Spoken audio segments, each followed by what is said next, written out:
வணக்கம். என்ன செய்தியை பார்க்க போகிறோன்னு கேட்டிங்கன்னா, விலகினார் செந்தில் பாலாஜி, விரட்டி அடித்த பாஜக, எஸ்கேப்பான ஏவாவேலு, கூடவே இருந்து கொஞ்சி குழாவுகின்றார்கள், உதயநிதி ஸ்டாலின் வேதனை. இத்தனை செய்திகளையும் வரிசையாக பார்க்க போகிறோம். ஆனால் அதற்கு முன்பாக இது வரைக்கும் நம்ம சேனலை நீங்கள் சப்ஸ்கிரைப் பண்ணலையோ அப்படின்னா சப்ஸ்கிரைப் பண்ணிக்கோங்க, கொஞ்சம் சப்போர்ட் பண்ணுங்கள். செந்தில் பாலாஜி அவர்கள் விலகினார், விரட்டி அடித்த பாஜக. இதை முதல்ல பார்த்துடலாம். செந்தில் பாலாஜி அவர்கள் தினந்தோறும் சட்டப்பேரவைக்கு போகிறார்.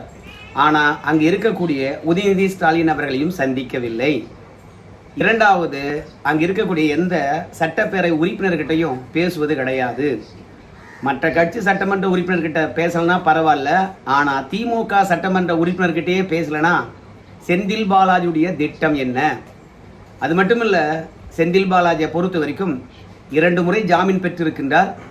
திமுக வழக்கறிஞர்கள் நிறைய உதவி பண்ணியிருக்கிறாங்க. திருவல்லிக்கேணி காவல் நிலையத்தில் போய் கையெழுத்து போடுகின்ற பொழுதும் சரி, குதிரை பேர வழக்கில் கைதாவதற்கான வாய்ப்பு இருக்கின்ற போது அவரை ஒழித்து வைத்ததாக இருந்தாலும் சரி, எல்லாமே திமுக காரங்க தான் அவருக்கு ஆதரவளித்தார்கள். ஆனால் எல்லாவற்றிலும் ஜாமீன் பெற்றுவிட்ட பிறகு கூட மு.க. ஸ்டாலின் அவர்களை சந்தித்து ஒரு மரியாதை நிமித்தமாக நன்றி கூட தெரிவிக்கவில்லை. அதனால் மனதளவில் நம்முடைய செந்தில் பாலாஜி அவர்கள் கட்சி விட்டு விலகிவிட்டார். உங்கள் எல்லாருக்கும் தெரியும், உதயநிதி ஸ்டாலினுடன் தான் எல்லாரும் போவாங்க சட்டப்பேரவைக்கு. ஆனால் செந்தில் பாலாஜி மட்டும் ஏன் போல? ஏன்பா, அவர் தான் திருவல்லிக்கேணி காவல் நிலையத்தில் 2 முறை போய் கையெழுத்து போடணும்ல, அங்கேருந்து கையெழுத்து போட்டு வரதுக்கு லேட் ஆகுதுப்பா அப்படின்னு நீங்கள் சொல்லக்கூடாது. ஏன் தெரியுமா? சட்டமன்றம் நடக்கின்ற நாட்களில் செந்தில் பாலாஜி அவர்கள் ஸ்டேஷனில் வந்து கையெழுத்து போட தேவையில்லை, மக்கள் பணி ஆற்றினா போதும் அப்படின்னு காவல்துறையும் சரி நீதிமன்றமும் சரி நம்ம செந்தில் பாலாஜிக்கு விலக்களித்து இருக்குது. அதனால் கையெழுத்து போட்டு வராரு, அதனால் லேட் ஆகுது. அதனால் உதயநிதி ஸ்டாலினுடன் இணைந்து போகலை. உதயநிதி ஸ்டாலினுடன் இணைந்து போகலை, ஆனால் சட்டமன்றத்தில் பேச வேண்டியது தானே, ஏன் பேசுறதில்லை? அது மட்டும் இல்லை, தாவேக அரசாங்கத்தை எதிர்த்து எத்தனையோ பேர் குரல் கொடுக்கின்றார்கள், எத்தனையோ விவாதங்கள் வருகிறது. எங்கே செந்தில் பாலாஜி? டாஸ்மாக் பற்றி எவ்வளோ பேர் கேள்வி கேட்குறாங்க, எங்கே செந்தில் பாலாஜி? மின்துறை பற்றி கேள்வி கேட்குறாங்க, எங்கே செந்தில் பாலாஜி? ஒரு வாரத்துக்கு முன்பாக செந்தில் பாலாஜி அவர்கள் டாஸ்மார்க்கை பற்றியும் மின்துறை பற்றியும் தனியாகவே பேட்டியளித்தார். ஆனால் ஒரு வாரத்துக்கு பிறகு செந்தில் பாலாஜி அமைதியாக இருப்பதற்கான காரணம் என்ன? அவர் திமுக விட்டு விலகிட்டாருப்பா, உங்களுக்கு தெரியாதா அப்படின்னு சொல்கிறவங்க நிறைய பேர் இருக்கிறாங்க. ஆனால் இல்லை, செந்தில் பாலாஜியை பொறுத்த வரைக்கும் நிறைய வழக்குகளை எதிர்கொண்டு இருக்கின்றார். தினந்தோறும் வழக்கறிஞர்கிட்ட ஆலோசனை நடத்த வேண்டியதாக இருக்கிறது. கட்சி வேலையை பார்ப்பதை விட தன் வழக்கில் இருந்து எப்படி விடுதலை ஆக வேண்டும் என்று அவர் சிந்தித்துக் கொண்டு இருக்கின்றார். அதனால திமுகக்குள்ள ஒரு சுணக்கம் இருக்கிறது. செந்தில் பாலாஜி அவர்களை யாரும் கைவிட்டு விட மாட்டாங்க. ஏன் தெரியுமா? கொங்கு மண்டலத்தை திமுக கோட்டையாக மாற்றினவர் செந்தில் பாலாஜி. விஜய் அவர்களுடைய அலை இருந்த போது கூட கொங்கு மண்டலத்தில் 2 தொகுதிகளை வெற்றி பெற்றது செந்தில் பாலாஜியால தான், வேற யாராலையுமே இல்லை. அதனால செந்தில் பாலாஜி மீது தலைமைக்கு எப்போதும் ஒரு விசுவாசம் உண்டு. செந்தில் பாலாஜி தான் வைஷ்ணவியை அடையாளம் காட்டினாரு. அந்த வைஷ்ணவிக்கே மகளிர் அணி துணை செயலாளர் பதவி கொடுக்க போறாங்க. அப்படி இருக்கும்போது செந்தில் பாலாஜி அவர்களை ஒதுக்கிடுவாங்களா? ஒதுக்கவே இல்லை. இன்னும் திமுகவில் தான் அவர் இருக்கிறாரு. அவருடைய சேவை திமுகவுக்கு ரொம்பவே தேவை அப்படின்னு சொல்லிவிட்டு இந்த மாதிரி நிறைய வழக்குகளில் சம்பந்தப்பட்டவர்கள் இடத்திலிருந்து தலைமை விலகி நிற்கும். அவருக்கு ஏதாவது சட்ட போராட்டங்கள் வேண்டும் என்றாலும் இல்லை மக்கள் போராட்டங்கள் வேண்டும் என்றாலும் கழக உடன்பிறப்புகள் ஒன்று சேர்ந்து அவருக்காக குரல் கொடுப்போம். ஏங்க, திமுக வழக்கறிஞர் அணியை அனுப்பாம செந்தில் பாலாஜி அவர்கள் வெற்றி பெற்று விடுவார்களா? செந்தில் பாலாஜிலாம் திமுக விட்டு விலகலங்க அப்படின்னு சொல்லிட்டு இருக்கின்ற பொழுது செந்தில் பாலாஜினுடைய அதிரடி நகர்வு பாஜகவை நோக்கி போகுது. ஆனால் பாஜக விரட்டி அடிக்குது. அதுக்கு என்ன காரணம் தெரியுமா? இந்த புகைப்படத்தை பாருங்க. நம்ம அக்கா கனிமொழி அவர்கள் நிதின் கட்கரி அவர்களை போய் சந்தித்திருக்கின்றார்கள். எதற்காக சந்தித்திருக்கின்றார்களாம்? அவங்க தூத்துக்குடி பாராளுமன்ற உறுப்பினர். அதே மாதிரி நம்ம தமிழகத்தில் சாலை திட்டங்கள் நிறைய இருக்குது, அவற்றையெல்லாம் மேம்படுத்தணும். ஸோ தூத்துக்குடி மற்றும் தமிழகத்தில் இருக்கக்கூடிய சாலை திட்டங்களை விரைவுபடுத்துவதற்காக நிதின் கட்கரி அவர்களை போய் நான் சந்தித்தேன் அப்படிங்கிறாங்க. இத்தனை நாளும் நம்ம தமிழ்நாட்டில் இருக்கக்கூடிய சாலை பணிகளை பற்றி நம்முடைய கனிமொழி அவர்களுக்கு சிந்தனையே வரலையா? இல்லை தூத்துக்குடியில் இருக்கக்கூடிய ரயில்வே பாலங்களாக இருக்கலாம், இல்லை சாலை திட்டங்களாக இருக்கலாம், நிதின் கட்கரி அவர்களை போய் சந்தித்து அழுத்தம் கொடுக்க வேண்டும் என்ற எண்ணம் இல்லையா? இப்போ மட்டும் போய் ஏன் அழுத்தம் கொடுக்குறாங்க? எல்லாமே திமுக பாஜக கூட்டணி உருவாக போகுது.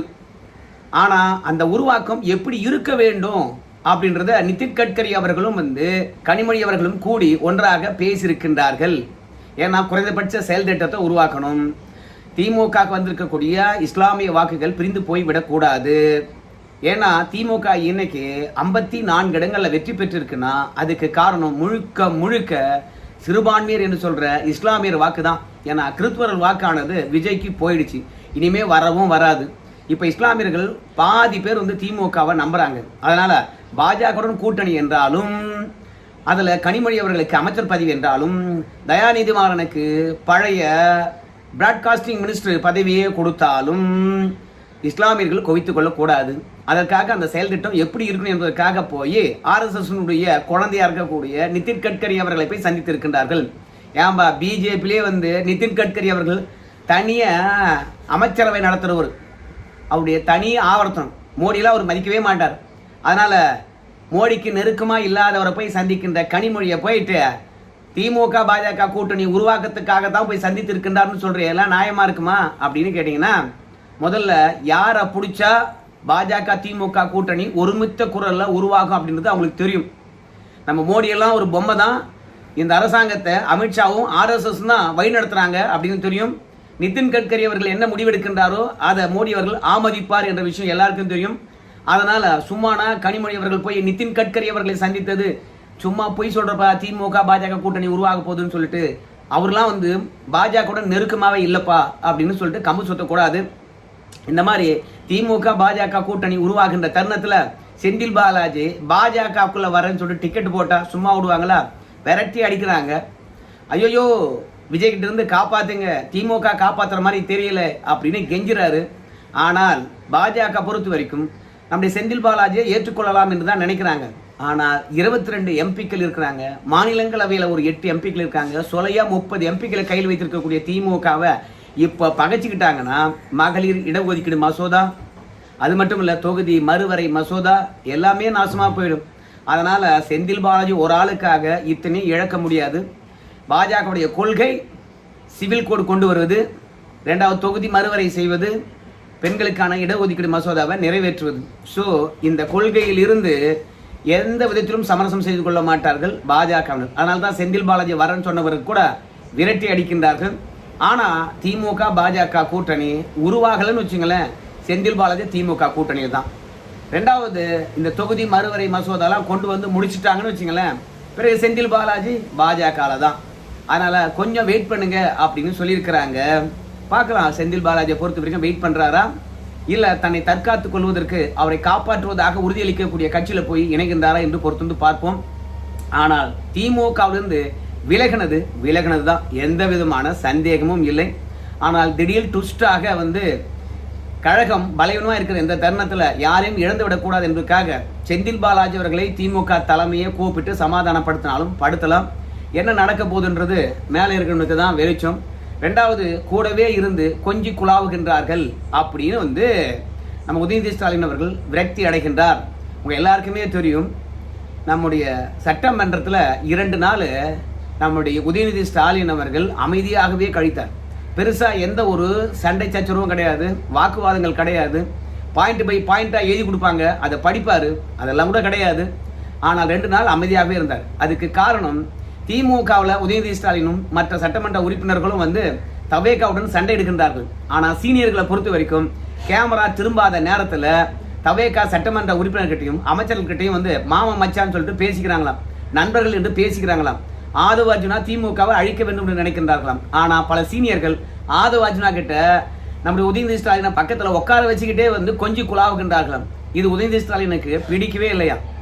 நம்முடைய கொள்கை எதிரி, நம்முடைய அரசியல் எதிரி சட்டமன்றத்திலே இப்படி பேசுனீங்கன்னா வெளியில எப்படி பேசுவீங்க? அதனால கட்சி எனக்கு மட்டும் என்ன சொந்தமே, என்ன உங்களுக்கு தான் சொந்தம். கட்சி அழிச்சிட்டு நீங்க நேரா தவேக்கால போய் இணைய தந்தா இணைங்க, ஆனா கூடவே இருந்து கொஞ்சம் குழவாதீங்க அப்படின்னு உதயநிதி ஸ்டாலின் அவர்கள் நேரடியாகவே கண்டித்தாராம். இதுல அதிகப்படியாக நம்முடைய ஏவா வேலு அவர்கள் தான் ரொம்பவே நெருக்கம் காட்டுகின்றாராம். என்னுடைய கிளாஸ்மேட்டு, என்னுடைய நண்பர், இவரை பத்தி தெரியாதா? ஜேபிஆருடைய மாப்பிளை பற்றி எனக்கு ரொம்பவே தெரியும், ஏன் டென்ஷன் ஆகிறீங்க, அமைதியா இருங்க இப்படின்னு கதை அளந்துகிட்டே இருக்கிறாராம். ஏவா வேலு. ஏவா வேலு மீது ஏகப்பட்ட வழக்கு இருக்குது. செந்தில் பாலாஜியை நடு வீதியில் நிற்க வச்சிருக்கீங்க. ஏவா வேலு அவர்கள் அப்படி நிற்க முடியுமா? திமுகவுக்காக ஒரு மாநாடு போடுறாரு திருவண்ணாமலையில், கிட்டத்தட்ட 120 ஏக்கராவில். அந்த மாநாட்டுக்கு ஒரு ஏரியிலிருந்து மண் எடுக்கிறாங்க. அது மலப்பாடி என்று நினைக்கிறேன். அந்த மலப்பாடி ஏரியிலிருந்து 8 கோடி ரூபாய்க்கு மண் எடுத்து அந்த மாநாட்டு திடலை சமன்படுத்தி இருக்கின்றார். 1 அடி 2 அடி எடுத்தா பரவாயில்ல, 10லிருந்து 13 அடி வரைக்கும் மண் எடுத்துருக்கிறாங்க. பொதுப்பணித்துறை அமைச்சராக ஏவா வேலு இருந்ததுனால இவரை கேட்டாங்களா கேட்கலையான்னு தெரியல, சொத்தமாக சுருட்டிட்டு இருக்காங்க. அதனால இப்ப ஏவா வேலு அவர்கள் அறப்போர் இயக்கத்தினுடைய புகாரின் அடிப்படையில் இன்னைக்கு சிக்கி இருக்கின்றார். அது மட்டும் இல்ல, ஒரு ஒப்பந்ததாரர்கிட்ட இருந்து கிட்டத்தட்ட ஒரு 120 ஏக்கராவை ஆட்டையா போட்டிருக்காரு ஏவா வேலு. மாநாடு நடந்த இடத்த ஏவா வேலு அவர்களே வாங்கிட்டு இருக்காரு. ஸோ இந்த 120 ஏக்கராவுக்கான பணம் எங்கிருந்து வந்தது? அவங்க பையன் பேர்ல தான் வாங்கியிருக்காரு. இப்ப தவேக அரசாங்கமானது மண் எடுத்ததுக்காகவும் நோண்டுது. ரெண்டாவது, அந்த நிலத்தை வாங்கினதுக்கான பணம் எங்கிருந்து வந்தது? அதுக்காகவும் நோண்டுறாங்க. இன்னைக்கு அறப்போர் இயக்கம் தந்த புகாரின் அடிப்படையில் ஏவா வேலு அவர்களை சுற்றி வளைக்க காவல்துறை தேடிட்டு இருக்குது. ஸோ அப்போ ஏவா வேலை பொறுத்த வரைக்கும் உதயநிதி ஸ்டாலின் பின்னாடி நிற்பாரா, இல்ல இந்த வழக்குகள் இருந்து எஸ்கேப் ஆகணும் என்பதற்காக தவேகாவை சமாதானப்படுத்துவாரா? அதனால தான் சட்டமன்றத்தில் யாரெல்லாம் வழக்கை எதிர்கொள்ள காத்திருக்காங்களோ அத்தனை பேருமே தவேகாவுடன் நெருக்கமா இருக்காங்களாம். உதயநிதி ஸ்டாலினுக்கு முன்பாகவே மாமா மச்சான் பேசுறாங்களாம், அண்ணன் தம்பின்னு பேசுறாங்களாம், கவலைப்படாத நண்பா அப்படின்னு பேசுறாங்களாம். ஸோ உங்களுக்கு அனுபவம் இல்லை, நாங்கள் சொல்லித்தரோம் அப்படின்னு வேற சொல்றாங்களாம். இதெல்லாம் உதயநிதி ஸ்டாலின் அவர்களை ஏற்றுக்கொள்ளவே முடியல. அதனால டேய், இவனுங்களை என்னடா பண்றது, எப்படா இவனுங்களை வச்சுக்கிட்டு கட்சியை வளர்க்கறது அப்படின்னு கதறிக்கொண்டு இருக்கின்றார்கள். ஸோ மொத்தத்தில் நம்முடைய செந்தில் பாலாஜி அவர்கள் விலகிவிட்டார். பாஜகவை சமாதானம் பண்ணுகின்ற முயற்சியில் இறங்கி இருக்கிறாரு. ஆனால் திமுக பாஜக கூட்டணி உருவாகுமா? தொகுதி மறுவரை சட்டத்தை பாஜகவுடன் சேர்ந்துக்கிட்டு திமுக ஆதரிக்குமா? ஏன்னா சட்டமன்றத்திலே தொகுதி மறுவரைக்காகவும் பெண்கள் இடஒதுக்கீடு மசோதாவுக்கு எதிராகவும் விஜய் கொண்டு வந்த தீர்மானத்தை நம்முடைய உதயநிதி ஸ்டாலின் அவர்கள் ஆதரித்திருக்கின்றார். ஆனால் பாராளுமன்றத்தில் அந்த சட்டங்கள் கொண்டு வருகின்ற போது வெளிநடப்பு செய்வாங்களா இல்லை ஆதரிப்பாங்களா? தமிழக சட்டமன்றத்தில் ஒரு நிலைப்பாடு, டெல்லி பாராளுமன்றத்தில் ஒரு நிலைப்பாடா? அதனால உதயநிதி ஸ்டாலினை பொறுத்த வரைக்கும் பாஜக ஆதரவு நிலைப்பாடு எடுக்கக்கூடாதுங்கிறாரு. ஆனால் முன்னாள் அமைச்சர்கள் மொத்த பேரும் பாஜகவுடன் போனாதான் நம்ம தப்பிக்க முடியும்னு நினைக்கிறாங்க, கனிமொழி உட்பட. அதனால அந்த சட்டத்தை ஆதரிக்கிறோமோ இல்லையோ நம்ம வெளிநடப்பு செய்யலாம், இல்ல குறைந்தபட்ச செயல் திட்டம் வச்சு ஏற்கனவே நம்ம 99 இணைந்திருந்தோம், அதே மாதிரி இப்போதும் இணைந்திருப்போம் அப்படின்னு சொல்றாங்க. மத்தியிலையோ மாநிலத்திலேயோ திமுக ஆளுங்கட்சியா இருக்கணும். இல்லைன்னு வச்சுங்களேன், நம்மளை யாருமே காப்பாற்ற முடியாது. அது மட்டும் இல்ல, கொண்டு வருகின்ற மசோதாவை மட்டும் நம்ம ஆதரிக்கவில்லை என்றால் விஜயிடம் வேட்டு வச்சு நம்மளை எல்லாரும் உள்ள தள்ளுவாங்க அப்படின்னு கனிமொழி அவர்கள் அறிவுரை வழங்கியிருக்கின்றார். ஸோ பார்க்கலாம், செந்தில் பாலாஜி பாஜகக்குள்ள போறதுக்காக எவ்வளோ கஷ்டப்படுறாரு, போறாரா இல்லை நடு வீதியில் நிற்க போறாருன்னு தான் பொறுத்து பார்க்கலாம். இந்த வீடியோ உங்க கருத்து சொல்லுங்க. நன்றி.